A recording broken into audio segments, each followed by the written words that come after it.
my god, this is like my favorite thing ever. Hi guys, welcome back to another episode. If you enjoy this video, make sure you give it a big thumbs up and subscribe to my channel. So today I thought I will make a video about vegan cookbooks, which ones I have at home and which ones I recommend that you also have at home.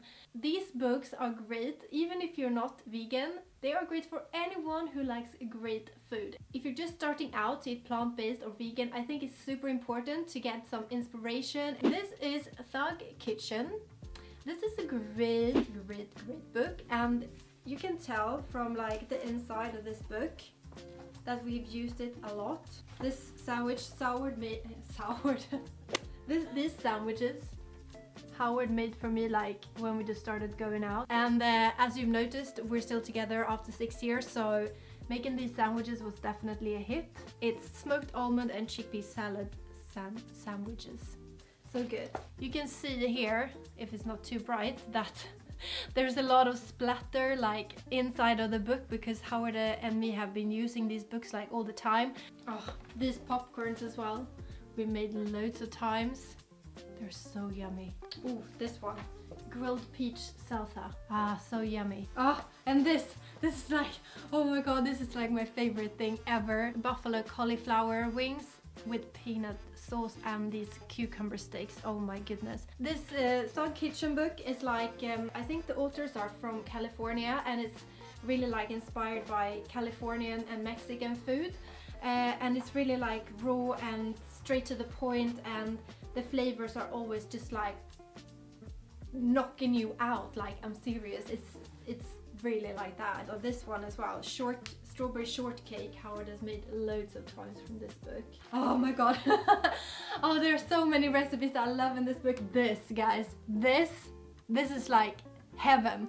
This is it. Seriously, this recipe, spring veggie bowl from the Thug Kitchen book, it's like the best thing that you can eat. It's like knocking out every restaurant. Like, I'm sorry guys that is owning a restaurant, but you can never make anything as good as this. Like, it's just unbelievably so many flavors. This book is a definite must, and I've actually bought it as a Christmas present or as a birthday present for like everyone in my family, because I just think that everybody needs to have this. And as I said, you do definitely not need to be fully vegan or plant-based to enjoy these recipes. Just run to Amazon straight away and just put this in your cart and just click it home after you've seen this video, of course. Thug Kitchen has got many other books. This one we also have. This one is also super great. Howard has made this like beer chili mac or something like this from this book, which is awesome. Pineapple salsa. Oh my goodness, guys, so good. Seriously, just do yourself a favor and click these books home. Then we've got The Dirty Vegan by Matt Pritchard, who I think was like a very successful skateboarder or something like that, and he's really cool. You can check him out on YouTube. I will link one of his recipe videos above. He's hilarious to watch, and he's just got this like, yeah, vegan, so good, and he's like really hardcore. He's got all these tattoos, and he's vegan, and he's made his cookbook with loads of super mega awesome recipes. My favorite recipe from this book is, of course, the seitan kebab recipe that Howard is doing like all the time. Howard is like obsessed with making kebab after he followed the recipe from this book. It's also teaching you how to make your own seitan sausages. So this is quite, well, it's not really advanced recipe to make these like seitan stuff, but I mean that's a bit more advanced. But there is loads of super easy recipes. Salads, there is casseroles, cottage pie, creamy mushroom pie. Look at that, perfect autumn food. Fish and finger sandwich. Oh my god, I get really hungry just looking in this book. So good. As I'm sure you can figure out for yourself, you need this book. Matt Pritchard's Dirty Vegan. Get it, guys. We got this book, But I Could Never Go Vegan. That's actually the title of the book. But as I've said before, you do not need to go vegan to have this book at home and to try these recipes. Seriously, it's for anyone who likes great food. I think my favorite recipe in this book is like, there is just so much. It's teaching you how to make your own cheeses, macadamia ricotta, spinach edamame hummus. There are so many recipes in these books that I have not even tried yet. I should just like have 1 week or two when I just go through like loads of these recipes. Creamy mushroom fettuccine alfredo. Gorgeous.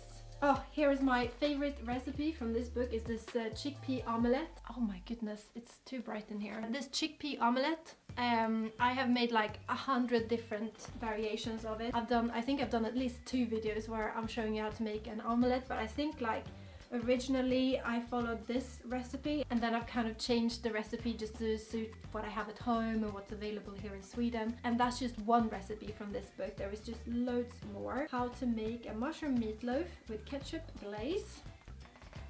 There. Ooh, seitan satay with spicy peanut dipping sauce. I have not done this. Well, I've done something similar, but I've never tried the recipe from this book. Must do. Ooh, chickpea scrambled breakfast tacos. Howard has actually made this. I got this book for Howard, like for Christmas or something, like maybe 4 or 5 years ago. And he used to make this like all the time when we started going out. I think he was trying to, you know, win me over, which he obviously did. So great tip, guys, if you want to win a girl over, make this breakfast tacos. Oh my goodness, guys, seriously.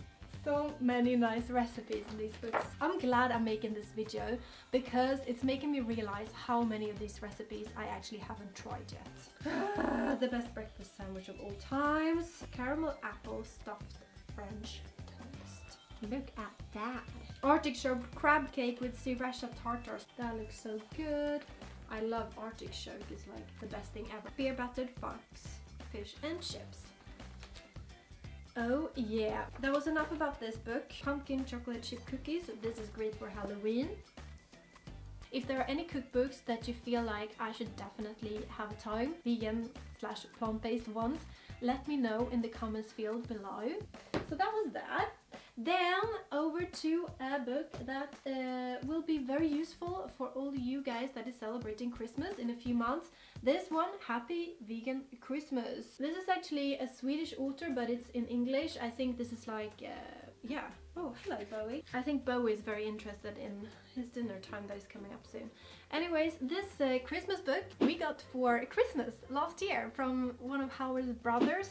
And it looks so amazing, but I have not actually made anything from it, but I must do this year, of course. It's the sunflower seed meatballs, which I already know how to make those, of course. There's like how to make this Christmas like rice pudding, which I used to eat always when I was a kid.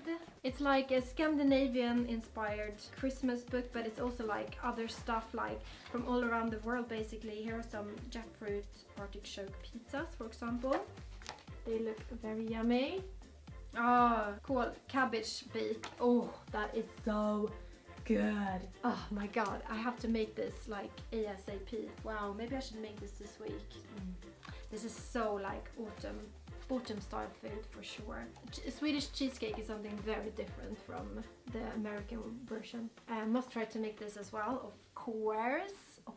In this book there is of course loads of stuff for Christmas, but there is also like recipes that you can make all year around. Jansson's Temptation. Ooh, my mom makes a really dangerous version of this. Jansson's Temptation is like a potato bake. How to make gingerbread, Christmas treats. There's so many things I want to try in this book. Oh, I love Christmas. I can't wait until it's coming up. Anyways, this book, if you love Christmas, if you love winter food, and if you want to get a Scandinavian twist on your cooking, make sure you get this book. Then I have got 2 Swedish books. Hopefully, if you're not Swedish, there is something similar in your country, like Swedish traditional cookbook, which pretty much everyone has in their home. But this is the vegan version, and I was so happy when this came out because this is kind of normalizing vegan food, and this is like kind of all the basic recipes that you would need as a housewife or as a house man. It's just great to have this book at home. If you live in Sweden, you must have this book. If you don't live in Sweden, maybe buy it and like use Google Translate, or maybe there is something similar where you live. Then my final book is this one, which is great if you have kids, because this book is yeah, for kids and teenagers. This is also in Swedish. I hope that there is something similar in whatever country that you are living in. If you just Google for vegan cookbooks for teenagers or children, I'm sure there will be something that comes up. It's easy recipes that your kids can make themselves, and it's also like quite simple, straightforward flavors that I think a lot of kids will like. Peanut wrap that you can make yourself when you come home from school. There are oats cookies, hush puppies with avocado pasta. This looks great. Baking and pancakes and pasta gratin with sausages. And I have obviously made some of these recipes just for myself because it does not matter if you're a child or a grown-up, they are great anyway. They're great for the whole family. This looks good. Anyway, this book is from a friend of mine, Mattias Kristiansson, who has been here in my flat and cooked food. I will link it here. So hopefully I've given you guys some inspiration which cookbooks you can get, which ones you definitely must have at home, regardless your diet. It's just fun to play around with vegan food. Do not worry too much about putting a label on what you are or what you're eating. Just enjoy it and try a few vegan recipes. It's easy because it's so tasty and it makes you feel so great as well. You know what to do. If you like this video, give it a thumbs up and subscribe to my channel. I'm back next week with another video for you guys. Until then, have a good one. Bye guys!